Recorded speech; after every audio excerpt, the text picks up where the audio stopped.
What is going on, fellow hobbyists? So today I got a fun one. We are opening up 2 boxes of fish that just came in. I have no idea what's inside. I'm really looking forward to it because Tommy said, Technician said there's gonna be some really cool stuff in here. So let's get them open and let's see what we're looking at. So we have 2 different distributors here. This is one distributor and this is another one. So these aren't the same order, these are 2 different orders. So Ryan's opening it right now. It's a bit of a struggle there, Ryan. Yeah. All right, what we got here? All right, so this first order is from Biota. Ooh. What we got? Surprise. Oh, I'm excited. Ooh. Do you know what it is? Did Tommy tell you what it is? No, he didn't, but I can see it from the box. All right, let's go ahead and get situated here and we'll start pulling stuff out and see what we got. So this is really cool. We've been trying to get these for a while. They are hard to get, so I'm really excited. This is actually an order from Biota, which is it the aquaculture? Which Biota does a lot of aquaculture stuff. So check this out. We have a yellow tang. This is an aquacultured yellow tang. How cool is that? So we've gotten these before, back in the day. Look at that. Let's see.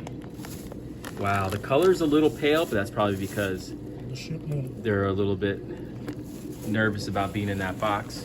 So we got 2 of them. What else we got? 3. Oh, we got 3 of them. Nice. So we got yellow tanks. So back in the day, yellow tangs used to be so easy to get. They used to be one of the more popular fish in the reef hobby. And then I remember when I first got in the hobby, they were going for like 30 bucks. But because of fisheries closing, mainly Hawaii fishery closing, they've been nearly impossible to get, and the price have jumped up to like $200+. I've seen one go for 400 bucks. It's just been going insane. Yellow tangs have just been going insane. So Biota, which is really, really cool, learned to aquaculture them there at their facility, which is huge props to them. That's really, really cool. And now we're still able to get them despite the Hawaii fishery being closed. Next, we have a pavo damselfish. Is that how you say that? Look at this guy. One of the more damselers are one of the more popular fish in the hobby. A lot of beginners start with them. I don't think they get a good rep in this hobby. People think that they're just mean, aggressive fish. I don't think damsels are too aggressive, more than any aggressive than like a clownfish would be, or you know, some of the other fish in the hobby. I think damselfish are actually pretty good beginner fish and a great fish to have in your aquarium, especially because they have great color. All right, what else we got? We got this guy. We got, what is going on here? Ooh, holy moly, what is this? Looks like oh my God, that is a beautiful fish. I've never seen this fish before, ever. So this is a bassalet. So you can see it looks kind of like a real grandma, or like a chalk bassalet, or a black cat bassalet. It's got a very similar look. I've worked in fish stores for, I don't know, about 5 years now or whatever, but I've never seen this fish before come in. So this is new to me and this is really exciting. But now that I'm looking at it, it definitely looks more like a bassalet. The face looks a little more pointed, but the coloration, God, bassalets are by far my favorite fish. I love them all. But this is a golden Cuban bassalet. And oh my God, what a gorgeous fish. Now he's hiding in there. I wonder what the price is on this thing. probably like a 400. Wow. That is by far one of the coolest fish I've ever seen, and I'm a huge fan of bassalets. I think they're a great addition to a reef tank. And this says a Cuban, golden Cuban bassalet, so that means it's a Caribbean fish, which this is the hard part about working in a fish store. I want this, like I want everything that comes in. This is one of the more difficult things about working in a fish store is like how do you not want that fish? That is insane. And I'd never see this fish. So the fact that you could have something so different than everybody else is also very alluring too. Let me know if you guys seen this fish in the comments, if you guys are familiar with this fish, ever kept it, or if you see it commonly in a fish store.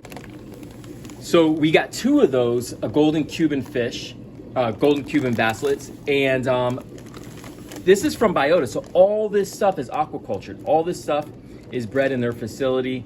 Wow, Dejongai? I don't know how to pronounce that, so we'll just call it a golden Cuban basslet. But holy moly, that's a pretty fish. He's in there. I don't want to stress him out too bad. So what we'll do is, once we get them acclimated to the tank, we'll go ahead and take some more video of them in the actual tank so we can really appreciate them, because wow, that's really cool. So that's Biota. That's all the aquaculture stuff. Now we're gonna open up the second. We're gonna open up the second order right now and see what we got there. Oh wait, there is more. Now that I'm checking the order, there is some more fish. Oh, and then the last two fish, we have two sleeper gobies. Little sand sifters here. That's a pretty fish. Wow, nice. So they'll go ahead and clean your sand, sift through it, keep it turned up. That's a really cute fish. Almost looks like a freshwater fish. Not much color, but yeah. Nice, look at him just staring at me.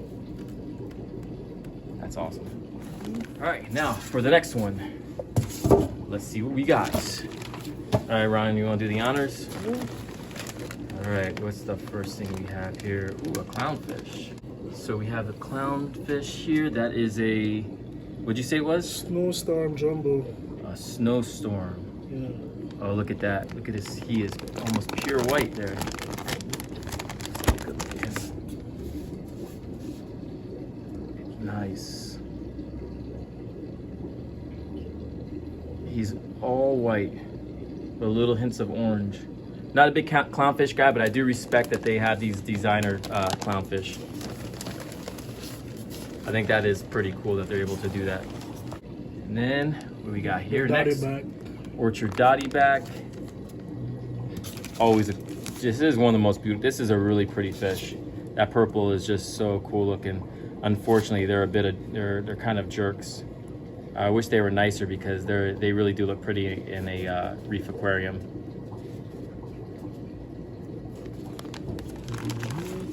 Whoa, nice. Look what we got, guys. We have some seahorses. Wow, look at these little guys. Oh, that's so cool. I love me some seahorses. Oh, they're beautiful. Look at them. Next up, we have some Yasha gobies that are really active jumping out of the bag there. A bunch of these guys in there. That is a pretty fish. Great for nano tanks, small tanks. You can really appreciate them when you have them in a little nano tank more than you would in a bigger aquarium. In a bigger aquarium, they do tend to hide. You won't be able to see them as much. But that's a really good looking fish there. You see the little hyphen there. Yeah, they're cool. And then we just got your typical Nemos, your plain Ocellaris clownfish. A pair there. And what do we have? Some neon gobies, is that what this is? Yeah, the blue stripes. Blue stripe neon gobies. These guys are pretty dope. Little cleaner gobies. Again, these are kind of good if you have tangs or stuff like that or bigger fish. These guys will dart around and pick parasites off them if your fish have parasites. They'll, they act as like little cleaner fish.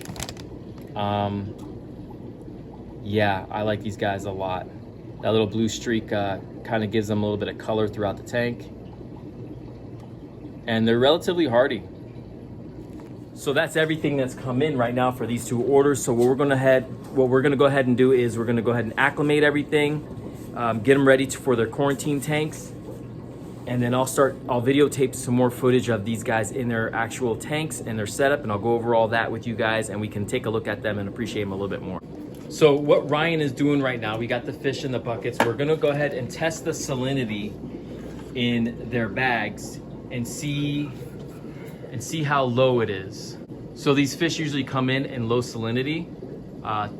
That's 32. kind of, so they're 32 parts per thousand? Yeah. So part of that has to do with the fact that a lot of these distributors keep their salinity lower. That helps with kind of disease and parasites and stuff like that. It's basically kind of like a lower form of hyposalinity. So we have to keep our water just a couple of points above whatever theirs is. So our water, I think our tanks are running at 30 parts per thousand right now. But we've had fish come in as low as 20 parts per thousand, which is insane. So we just got to make sure that we're close enough with our tanks and their water to make sure that the salinity jump for these fish isn't too stressful, because I like to do a relatively quick acclimation. I like to keep it under, in like 30-minute period is for me is pretty good. Now Ryan's gonna go ahead and test the water that the seahorses are in and see where the salinity is there. So far Biota, their yellow tang water was 32 parts per thousand. We're gonna check this one and see. Like I said, our water is running about 30 parts per thousand. So it's not that big of a deal. We can do a relatively quick acclimation. So what's the salinity in that? 24. 24 parts per thousand? Yeah. Wow, okay. So that is low. So that's gonna be a bit of a jump. So our tanks are 30. Let's test one more group of fish. So we're testing the water that the clownfish came in, and it is... Same. Wow, okay. So like I suspected, the water salinity is low, so we'll do a relatively longer acclimation on the fish where the salt is lower, which is the reason why we keep our salinity in the shop a little bit lower. And then over time, as they go through the quarantine process and we do the tank transfer, we'll raise that salinity. I'm so excited. It's been so hard to get some seahorses lately. I don't know what's going on, but it's really nice to see I'm just so happy that we have them. And it's, like I said, it's been really tough to get these guys in. And they look healthy, they're moving around. Now these guys are gonna be for our school tank, which we take care of multiple aquariums at a local elementary school. And it's all, since we're in Florida, it's all based off of stuff that we have here in our oceans around Florida. So they've been wanting seahorses for a long time. Unfortunately, we haven't been able to get them. So they are gonna be absolutely ecstatic. The kids are gonna go crazy once we bring these guys to them next week. And I mean, who doesn't love seahorses? They're just so badass and adorable. They can be a little tricky to keep for the sole fact that they need to eat a lot. So they eat several times a day. And the staff at the school, I think are gonna take really good care of them. And the kids are gonna be just insane. They're gonna go nuts when they see these. These little yellow tangs from Biota are so freaking cool. The fact that we can aquaculture these fish is just it's just amazing to me how far we've come in this hobby. And just really hats off to all the research and all the hard work that was put in to get this fish, here, and to get this fish, all the work that was put in to accomplish this. This is truly amazing. This little guy's so cute. So let's go ahead and get him in his 10-gallon tank so he feels a little bit more comfortable. There's our seahorses ready to go into their tank. Here's a snowstorm clownfish. You get a better look at how really his markings. You can get a much better look at his markings here. And like I said, I'm not a big designer clownfish guy, but this one is really pretty. And I could only imagine that white shines really nice, like the iridescent under the blue lights. So I think it would be kind of cool in a reef aquarium. My thing with clownfish is the average person really wouldn't know that's a clownfish. I mean, if you compare it to something like your Nemos or whatever, your classic clownfish.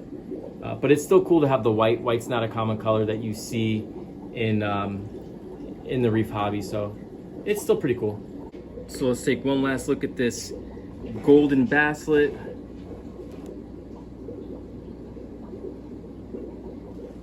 What a beautiful fish.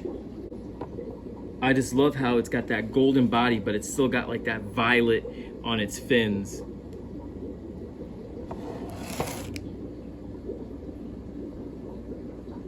Just absolutely amazing markings on this fish.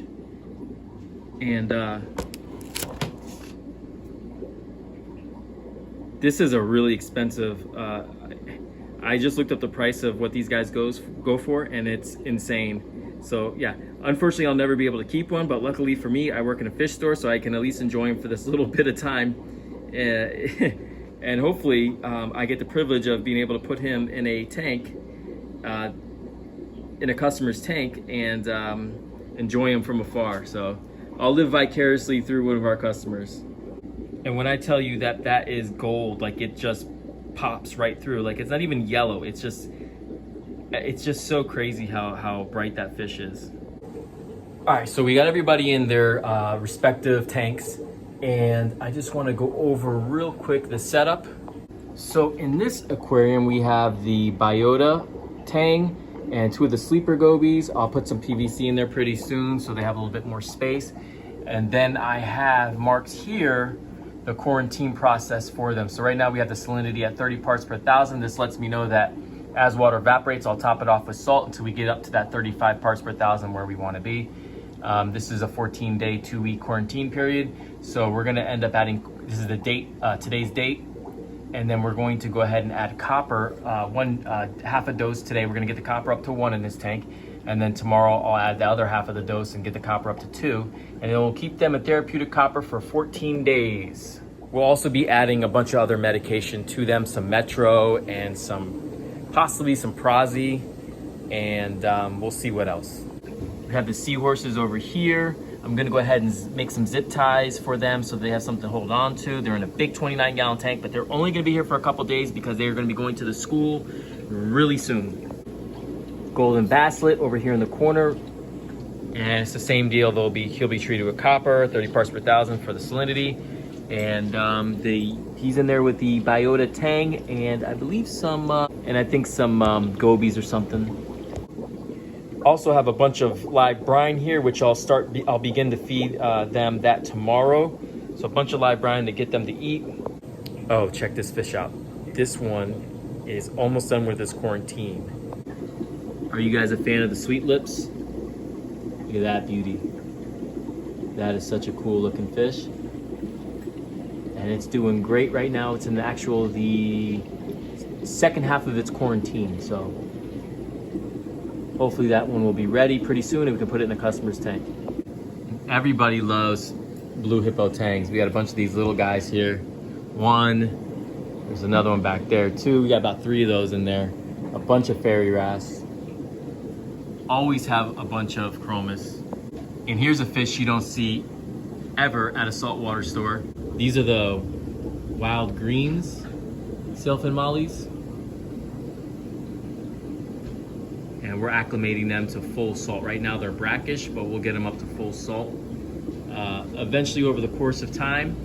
And then we'll get them some females and hopefully we can breed some freshwater molly or some saltwater mollies.